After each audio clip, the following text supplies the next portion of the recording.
छत्रपति वीर शिवाजी महाराज जब बहुत थक गए युद्ध करते करते, स्वामी समर्थ रामदास जी के पास गए, अपना मुकुट उतारा, ये मुकुट संभालो आप, ये राजपाट आप संभालो, अब हमसे चला नहीं जा रहा, अब हमसे युद्ध लड़ा नहीं जा रहा, हम बहुत थक गए, अब हम विश्राम चाहते हैं।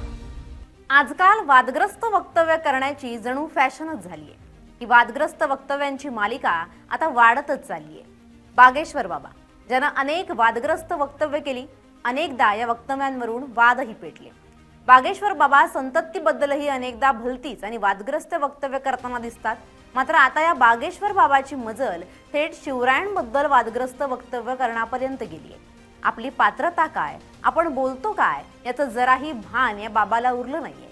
विशेष म्हणजे या बागेश्वर बाबानं शिवरायांबद्दल ज्या मंचावर वादग्रस्त वक्तव्य केलं, त्याच मंचावर महाराष्ट्राचे मुख्यमंत्री देवेंद्र फडणवीस, केंद्रीय मंत्री नितीन गडकरी आणि सरसंघचालक मोहन भागवतही उपस्थित होते। मग शिवरायांबद्दल वादग्रस्त वक्तव्य करताना यापैकी कोणी आक्षेप का घेतला नाही?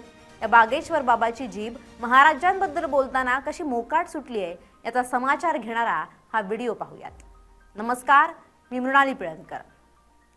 नागपूर येथील एका जाहीर कार्यक्रमात बागेश्वर धामचा प्रमुख धीरेंद्र कृष्ण शास्त्री, जो बागेश्वर बाबा म्हणून ओळखला जातो, याने छत्रपती शिवाजी महाराज आणि समर्थ रामदास स्वामी यांच्या नात्यावर भाष्य करताना एक विधान केलं। या विधानामुळे महाराष्ट्राच्या राजकीय आणि सामाजिक वर्तुळात पुन्हा एकदा वादाचं वादळ निर्माण झालंय। शिवाजी महाराज युद्ध करून थकले होते या त्यांच्या वाक्यानं शिवप्रेमींच्या भावना दुखावल्या असून इतिहासाच्या मांडणीवर प्रश्नचिन्ह उपस्थित केलं जातंय। नागपूरमधील भारत दुर्गा मंदिराच्या शिलान्यास सोहळ्याच्या निमित्तानं आयोजित सभेत धीरेंद्र शास्त्री बोलत होता। आपल्या ओघवत्या शैलीत प्रवचन देत असताना त्यानं समर्थ रामदास स्वामी आणि शिवाजी महाराज यांच्या भेटीचा एक प्रसंग सांगितला। बाबाच्या दाव्यानुसार महाराज सततच्या लढाया आणि स्वराज्य स्थापनेच्या संघर्षातून थकले होते। त्यांनी समर्थांकडे जाऊन आपली ही थकल्याची भावना बोलून दाखवली आणि सांगितलं की आता आमच्याकडून युद्ध लढलं जात नाही, आम्हाला विश्राम हवाय, हे राज्य तुम्हीच सांभाळा। या विधानानंतर बाबानं कथेत पुढे सांगितलंय की समर्थ रामदासांनी महाराजांच्या झोळीत पुन्हा राज्याची जबाबदारी टाकली आणि सांगितलं की हे राज्य माझं आहे, पण त्याचं संचालन तुम्हीच करायचंय। यातून त्यांनी धर्माधिष्ठित राज्य आणि समर्पण या विषयावर भाष्य करण्याचा प्रयत्न केला। मात्र शिवाजी महाराज थकले होते हा शब्दप्रयोग शिवभक्तांना आणि इतिहासकारांना खटकलाय। छत्रपती शिवाजी महाराजांचा इतिहास हा अखंड सावधगिरीचा, असीम ऊर्जेचा आणि कधीही न थकणाऱ्या जिद्दीचा इतिहास आहे। इतिहासकारांच्या मते महाराजांनी आपल्या आयुष्यातील शेवटच्या श्वासापर्यंत स्वराज्याचा विस्तार निरीक्षण केलंय। त्यांनी कधीही थकल्याची किंवा विश्रांतीची भाषा केल्याची नोंद अधिकृत ऐतिहासिक पुराव्यांमध्ये आढळत नाही। समर्थ रामदास आणि शिवाजी महाराज यांच्या भेटीचे उल्लेख आहेत, परंतु महाराजांना थकलेला योद्धा बोलणं हे त्यांच्या पराक्रमाचा अपमान असल्याच्या प्रतिक्रिया उमटतायत। महाराजांनी रायगडावर छत्रपती म्हणून अभिषेक झाल्यानंतरही दक्षिण दिग्विजय सारख्या मोहिमा हाती घेतल्या। ज्या वयात लोक विश्रांतीचा विचार करतात, त्या वयात महाराज हजारो मैल दूर जाऊन नवीन किल्ले जिंकत होते। अशा परिस्थितीत ते थकले होते असं म्हणणं हे त्यांच्या चरित्राशी विसंगत असल्याचं अभ्यासकांचं म्हणणं आहे।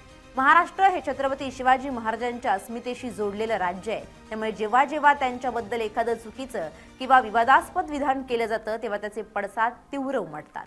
बागेश्वर बाबाच्या या विधानानंतर सोशल मीडियावर संतापाची लाट उसळली आहे। विविध मराठा संघटना आणि शिवप्रेमींनी बाबांना माफी मागावी अशी मागणी केली जाते। काही राजकीय नेत्यांनी यावर टीका करताना म्हटलंय की धर्माच्या नावाखाली इतिहासाची मोडतोड करणं खपवून घेतलं जाणार नाही। याआधी अनेक राज्यपाल आणि नेत्यांनी महाराजांबद्दल केलेल्या विधानांमुळे महाराष्ट्रात आंदोलनं झाली आहेत। आता बागेश्वर बाबांचं नाव या यादीत जोडलं गेलंय। याच भाषणात बाबांना केवळ महाराजांवरच भाष्य केलं नाही, तर त्यांनी हिंदू समाजाला संघटित होण्याचं आवाहन केलं। ते राष्ट्रीय स्वयंसेवक संघाचं कौतुक करताना उपस्थितांना सांगितलं की प्रत्येकाने आपल्या घरातील 4 मुलांपैकी एक मूल संघासाठी दिलं पाहिजे। तसंच नागपुरात बांधलं जाणारं भारत दुर्गा मंदिर हे अखंड भारताच्या संकल्पनेचं केंद्र ठरेल असा विश्वास व्यक्त केलाय। त्यांच्या विधानांनी एका बाजूला हिंदुत्ववादी गटांमध्ये उत्साह निर्माण केला असला तरी दुसऱ्या बाजूला त्यांच्या छत्रपती शिवाजी महाराजांबद्दलच्या विधानामुळे रान पेटलंय। बागेश्वर बाबाचं हे विधान त्यांनी आध्यात्मिक संदर्भात दिलं असलं तरी ऐतिहासिक पुरुषांच्या संदर्भात शब्द निवडताना विशेष काळजी घेणं आवश्यक असतं। छत्रपती शिवाजी महाराज हे केवळ एक राजा नव्हते, तर ते एका विचारधारेचे प्रतीक आहेत। त्यांच्याबद्दल थकले होते असं म्हणणं हे त्यांच्या लढाऊ वृत्तीच्या विरोधात जातं। आता या वादावर बागेश्वर धामकडून काय स्पष्टीकरण येतं किंवा महाराष्ट्रातील जनता यावर काय भूमिका घेते हे पाहणं महत्त्वाचं ठरेल. इतिहासाची मांडणी करताना ती वस्तुनिष्ठ असावी हीच सर्वसामान्यांची अपेक्षा आहे. कसंही ना बाबा, ते तुमच्या अंधभक्तांना तुम्ही काहीही सल्ले द्या, तो तुमचे भक्त आणि तुमचा विषय आहे. तुम्ही भाजपची कास धरून काय राजकारण करायचं ते करा. हिंदुत्ववादी राष्ट्र, अपत्य यावरून कितीही वादग्रस्त वक्तव्य केली तर तुम्हाला कोणी फारसं सिरियस घेत नाही, कारण तुमच्या वाचाळ वक्तव्यांची आता लोकांना सवय झाली आहे. पण आमच्या महाराजांबद्दल बोलण्याची तुमची हिंमतच कशी झाली? वाटेल ते बडबडण्याचा आणि वाद पेटवण्याचा अधिकार तुम्हाला दिलाय कोणी? त्यामुळे या बागेश्वर बाबाला आता शिवप्रेमींचा रोषाचा डोस सहन करावा लागतोय. Bureau report, LS Marathi.